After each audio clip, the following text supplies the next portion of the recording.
We have been waiting to produce this festival for 6 years. When we left this building in 2006, this is the work that we were producing, and we've been wanting to do this work ever since. We are thrilled to welcome incredible leaders, activists, and artists on stage here tonight. I would now like to welcome to the stage members of the Civilians, the Obie Award-winning investigative theater company based in New York. Erika Rose, Jordan Mahome, Dan Domingues, and Matt Dellapina will perform excerpts from an ongoing project of the Civilians, who have been conducting interviews with members of the Occupy movement over the past year and have created an online open source interview project called Occupy Your Mind, all of which will culminate in performances nationwide and in NYC at Joe's Pub on September 17th. Please welcome the Civilians.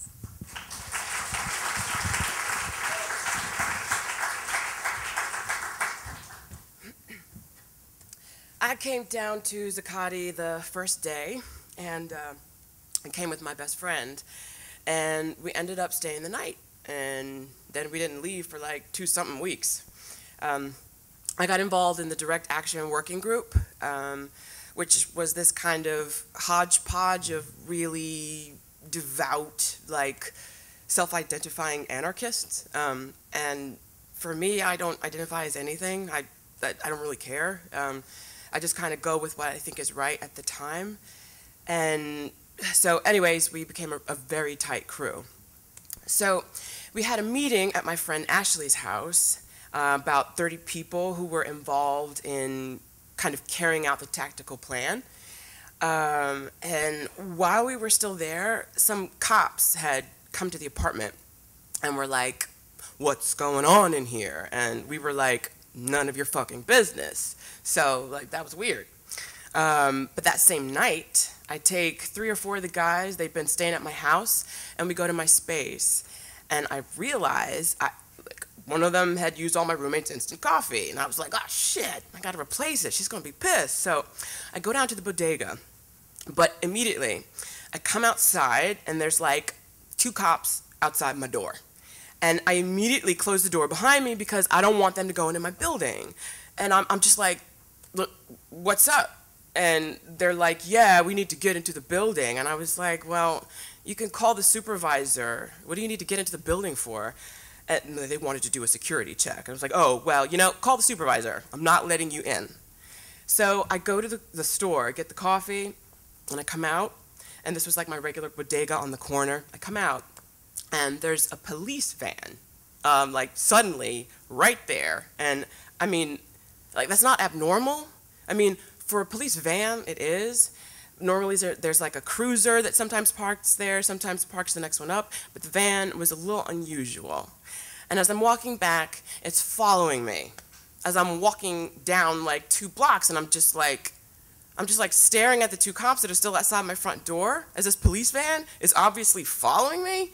And I just look at them. I was like, "What's up, guys? Are you following me?" And they're like, not even looking at me, you know, like kind of turn away.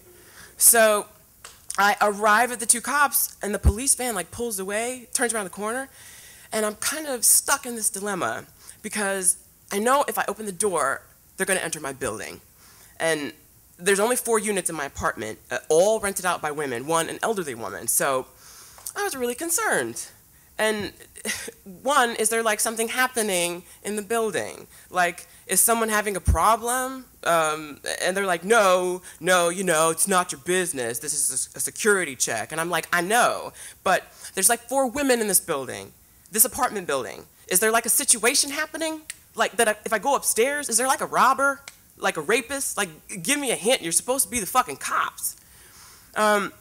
And they're just completely not cooperating with me, answering any of my questions. And I was like, okay. And then like right up on me, like one of them is really tall, like a very fat kind of like, and I'm starting to get nervous because one, I can't go back in. Like I'm on the street and these 2 cops are like starting to give me shit about not opening the door. And I'm like, I'm not opening the door. So, you know, we kind of go back and forth, and I was like, look, you know, earlier this year, 2 cops repeatedly raped a woman.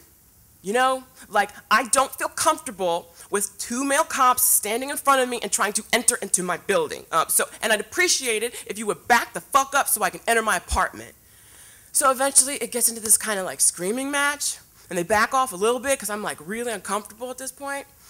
And I don't have my phone. The guys are upstairs, and I was like, okay. I was like, okay, so I'm gonna enter my building, and you guys are gonna stay here, right? And they're like, yes, we'll stay on the sidewalk. We'll call the supervisor. Cool. So I go to the door, and I open the door, and I turn around to close it, and immediately the big fat cop just like shoves his foot, pushes himself in. So it's just me and this big fat cop in between the front door and like the second door, and I'm just like, okay, well I'm not, like, we're just gonna stand here. Like at this point, it's like I'm just gonna stand here, you know. And luckily the super was walking his dog, and I see him and I'm like, hey, you need to come and deal with this because I'm not letting these people in. And so the cops come, so I was like, that's the super right there. These cops are trying to enter your building. They're not even, you know, like asking permission. So can you deal with this? And he starts kind of bickering with them. And I like sneak in and I close the door and I go upstairs. A lot of my friends have had incidences of, well, there's been incidences of infiltration into the groups. My cousin, who's an assistant district attorney in the Bronx, had never come down to the park. And when he came, he like on a whim, you know, had a morning off. He comes down and he wants to have coffee. And we're standing by like this telephone booth on Liberty. And he hasn't really gone through the park at this point. He just kind of gotten there. And I was like, okay, I'll give you a little tour. And we start to like walk in. And at the top of the steps, he's like, oh shit, I have to go. And I was like, what? And he's like, I have to go. He was like, there are undercover cops right now, cops that I know in that park, waving, holding signs. And he didn't like point them out, but he was like, he just bounced. He just like booked it because he was like terrified that he was gonna lose his job, or he was gonna be reprimanded, or that he was gonna have to blow somebody's cover, and then he gets in serious trouble. So I was like, well, fuck, no, like, what do you mean? Like, who? Tell me. And he's like, no, I gotta go. But fuck, yeah, so, yeah, I know for a fact that they were down there.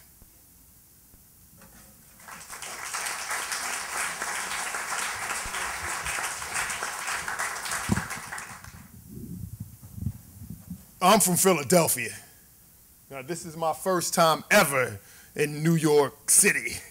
My first time in this great big city that I call Babylon. I call it Babylon. Well, we've been playing chess for about an hour now and talking about everything about physics to God and energy and planets and microscopes. Interesting stuff. Not for the faint of heart. This is my sport. I love it. A lot of people don't consider chess a sport, but it's physical. It's physical. No, okay, it's a mental thing. You know, a sport doesn't have to be physical, where you sweat. The mind can also sweat. I was serving rice. I worked in the kitchen right there. We had a kitchen in the middle. It was 1 in the morning. It was like a surprise raid. They just came. Thousands of them. Well, not thousands, but hundreds. Hundreds of cops swarmed the whole place. They put up floodlights, and they were speaking something that could not even be interpreted. But people didn't know if people were getting arrested, or if you leave, they're going to arrest you, or what was going on. So a lot of people just stayed because of fear. They started taking all the stuff, throwing it away, you know. Everyone that stayed sat down, cross-legged, a human chain, and locked arms. That's it. That's it. No one threw any punch. No one stood up. But yet they came. They kicked, they punched, they drug us. Peaceful people. It was the most... I lost a lot of faith that day in this country, or government, or police.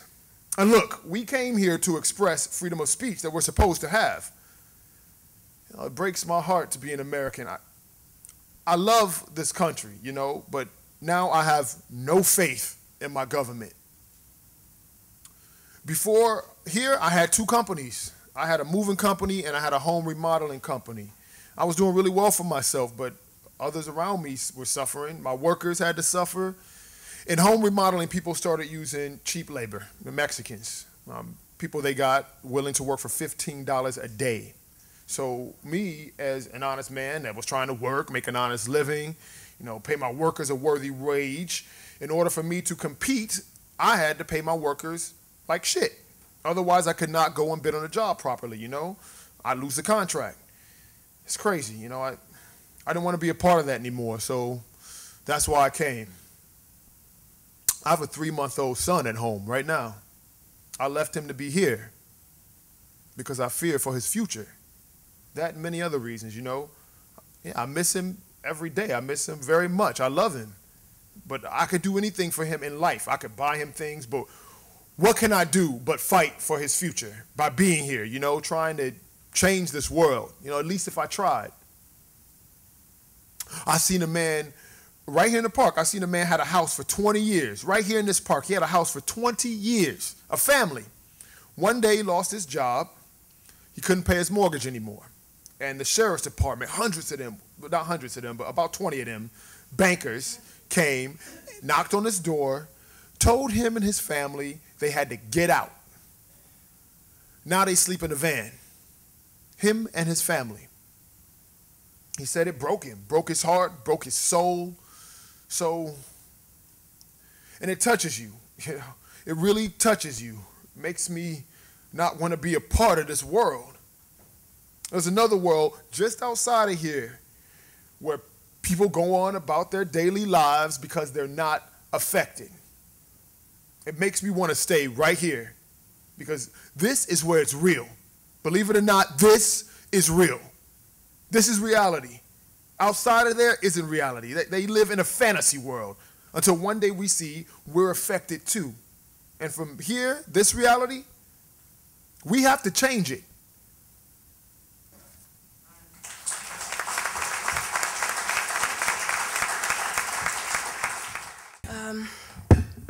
We're both medics here. Been here 21 days. 21 days today. Yeah. I'm Chris. I'm Lily.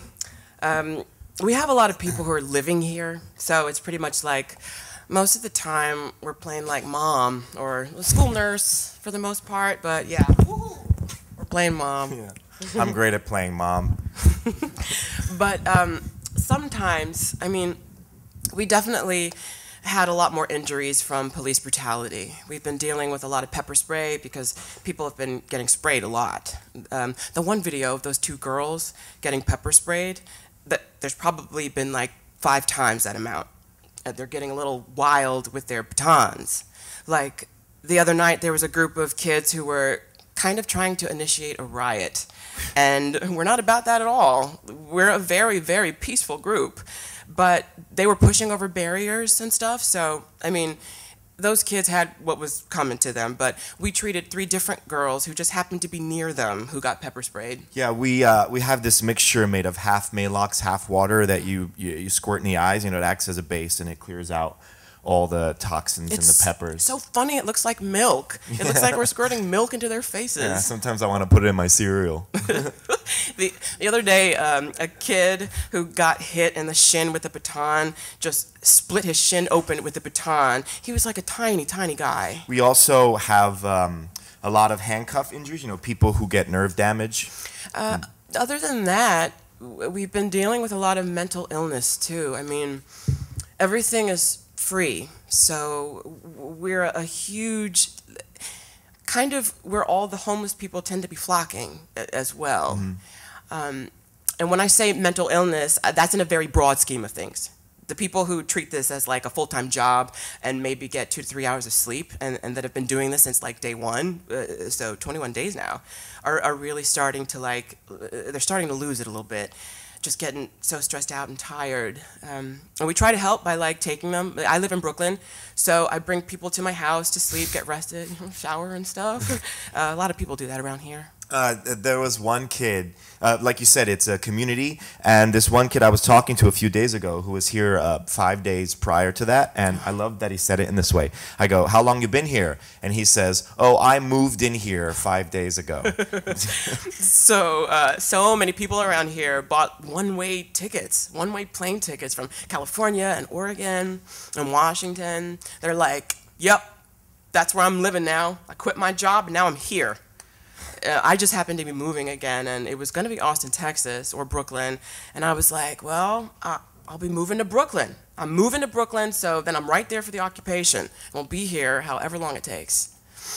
I've got a little medical training background. I'm a firefighter in New Jersey, so that's where my training comes from. Everyone at the medic station has some form of, I'm an EMT myself. No, we met here. I didn't really know anyone else here. And we've made friends here that'll last forever. Yeah. Forever and ever and ever. Yeah, we'll become friends on Facebook.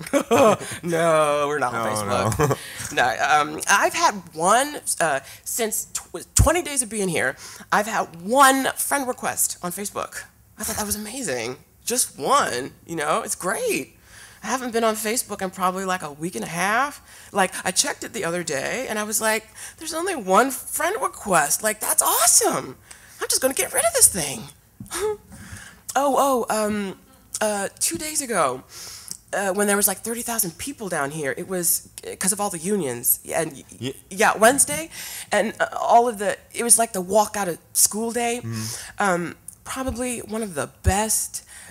All of a sudden, this group of fully suited EMTs and paramedics walked down to the medic station, and they were like, we're here for the whole day to march with you guys. And all of them, I almost started crying. Like, I literally almost started crying, and it was just so relieving because we were so tired and had been through so many people, and they were just there. They were just like, we're here to show our support. Also, Jeff Mangum from Neutral Milk Hotel gave a private concert at 12 o'clock on Tuesday night. Right up there, Tuesday night at like midnight. I cried. Like, there was only probably 100 people because at night it gets like, there's just not that many people. And he just showed up and everyone was like, wait, aren't you? And he was like, yeah, I got my guitar. I want to play you guys a concert. And it was just like, oh, they're my favorite band, like, of all time. There's so many celebrities just walking in and out of here. I'm just too tired. Yeah. It's like something really cool, actually. Oh, and the union, the TWU union, the Transport Workers Union, is on our side. So the MTA is not going to allow the use of a city bus to arrest us anymore. It also means that the police in the city, their funds, can't collect overtime. So there's a lot of angry cops that won't get paid overtime. We drain the city of money for overtime stuff. So they're getting paid a regular wage, hourly wage for overtime. Toilet, there's a McDonald's. Yeah, Burger King has locked us out pretty much. Burger King's like, no, you're not allowed in here anymore. But McDonald's, all the employees love us. They're like, they give us stuff and they talk about what's going on. And then O'Hara's, that pub down there, and we use that one instead of having to go to McDonald's all the time. Well, I like that when Burger King started not serving us, all the union workers working on the World Trade site boycotted Burger King. I mean... Yeah.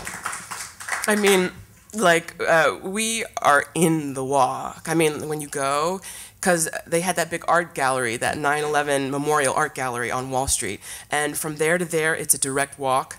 You have to walk through us to get there. So, like, so many foreigners and stuff, they're, like, walking through there, and they're just like, what's going on? And, I mean, nobody's afraid to stop and explain what's going on.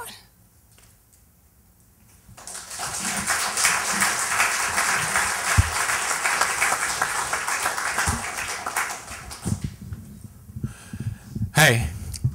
Oh yeah, I've been here 24 hours. So do you wanna hear my story? Okay, well, I have been unemployed for about a year and a half now. I then had a major medical situation, and for a 1 month period, maybe out of like 5 months in my entire life when I didn't have health insurance, I shattered my shoulder in 5 places. I spent my 65 grand in savings, and then right afterwards, my mother had a stroke, so I went to Florida, and I took care of her for a few months, came back here, and then sent out thousands of resumes, unemployment, the whole 9 yards. What I do is I'm a creative director for kids television. So a lot of that has migrated to other places where they fund it. If you turn on PBS here, or Nickelodeon, or Cartoon Network, you will see at the end of a lot of these programs, there's a little stamp at the end that says CMF. It's the Canadian Media Fund. So much of kids animation has been leaving the US and going to Canada, going to the Philippines, going to Japan, going to all these different places, because it's not subsidized here. When my company closed, 150 employees were employed there, gone.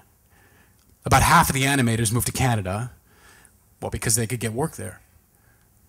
Well, and it's really kind of sad because the most precious commodity we have as a country is our children's minds, and if we're not able to custom cater to that in our own country, then I don't know, that just doesn't speak very highly of us as a country. For me, the tipping point was financial. My situation was so bad and so bleak and so dark that it was like, I am going to have to do something dramatic in the next, 24, 48 hours. I lost my apartment on the Upper East Side. All my stuff is in storage. And so, yeah, I'm just surviving. Underneath me, I've got my computer with all my kid shows on it, all my best stuff on it. Yeah, that and my iPhone. If it wasn't for Steve Jobs, God rest his soul, I don't know what kind of activity I'd have in the world right now. Exactly, yeah, we hold on to the few precious things that are really valuable, like our Apple tech. We have our priorities. Once you lose your Apple tech, then you are at a whole new level that you have to recover from. You can be homeless and hungry, but if you are homeless and hungry without your Apple tech, then you are really screwed. I've spoken with other people in the industry who are here and are basically like, yeah, I'm here. I'm about to be homeless. I'm about to be kicked out, and I wanted to come down and support other producers and stuff like that. So it's like, it is unbelievable. It is unreal. And I'm in a very specialized kind of situation, but as the unemployment rate keeps getting larger and larger, and it affects pools that are much larger than the kids' television pool, the consequences are going to be much more dynamic. And we're saying that this is our own milder, tamer Arab Spring, and well, hopefully we can get enough attention slowly, without violence, to get Congress to be not so self-serving. Well, something has got to change in our political system. I'd like it to, I don't know, but I'm holding out hope. I've still got some hope in there. I'm a hopey, changey, feely kind of person. Occupy. It's going to keep going on indefinitely. It's going to keep going indefinitely. I mean, the heart and soul is jobs, the economy. We are the 99%. You are the 1%. That's the main movement. Of course, aside from that movement, you have all kinds of fringe elements of people saying this or that. I mean, all peace movements, though, if you look throughout history, all have a bunch of different messages, but a couple of main core messages. So I think that's the key here. You've got, wingnuts next to, geniuses here. Personal situations they've packed together like a moth to a flame. I see a lot of young homeless people here. What am I feeling? I'm just feeling shame, disgust, beyond depression, all those things. It's like unbelievable. It is unbelievable. It is unbelievable that I am in the situation I am in, where a year and a half ago, I had an over 6-figure salary job, and I'm a caring, compassionate, tenacious, intelligent person. I've spent my life helping other causes, and to be myself now as the one needing the help, it is really difficult. And the fact that in the last 6 months, my pride has really affected my ability to take help that maybe I should have or could have, asked for, earlier. So it's really bad. And it's hard when a guy, too, I know it sounds stupid because it's tough on anybody, but for some reason, for me, it was really tough, as a guy, because as a guy, you feel like you know, I'm the provider. I take care of things. In the past, that's what I've done for years. Send money to my family in Florida. You know, my mom's suffering. I had to keep her healthy and all these different things. And so, you know, it's tough. You don't want to get yourself too emotional or upset because that doesn't get, it doesn't keep you the ability to plow forward. But at the same time, the more your self-esteem is continually undermined by not having work, the more difficult it is for you to get work. And I never understood that before. I mean, I had an understanding of homeless people. I mean, I've always had massive compassion. I've had homeless people literally live in my house. Yeah, I would have them over for Thanksgiving dinner and feed them and just feed them all. You just never think the circle will come back around to you, you know? Well, what happens is that actually as the pieces just start to fall off the machine of your human life, as you lose your apartment, your stuff goes into storage, or you lose your health insurance, all these pieces start to fall away. It's really tough to reconstitute them. It's tough to, you know, it's like, it's tough to gain the will to fight. I still have fighting spirit, but at times I'm just so low. It's just like, fuck it, you know. And, well, no, I've applied to everything. It's not like I was like, oh, no, I'm only going to take creative director jobs. No, I've applied to, you know, over 40 Walgreens. I've applied to local places. I've done everything. And I'm particularly in a weird spot, you know, being a 40-year-old guy who's a little bit out of that young, eager, new trainee role for a ground zero job. But my resume is too big to even show it to some places. It's ridiculous. It's ridiculous. But, I mean, having been a performer and, oh, yeah, no, I'm a SAG guy. Yeah, no, I've done a ton of commercials in my life. Oh, yeah, I was a stand-up comedian. Yeah, I used to work all the time at comedy clubs here in town. I've been on Conan O'Brien, Comedy Central, one of the very few white Def Comedy Jam winners. Yeah, Showtime's White Boys into Hood, which taped like 3 or 4 years ago. You can find it online. But not so funny. I don't feel like doing comedy now. Oh, that? They're doing a mic check. There's no microphones here. The police aren't allowing any amplified projected sound. So it's a commutative effort kind of thing with mic check in order to get more people around to spread whatever that one central person is saying.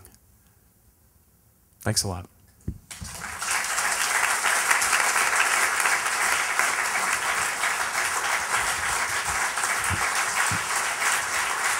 Thank you so much to the Civilians for being here. Thank you.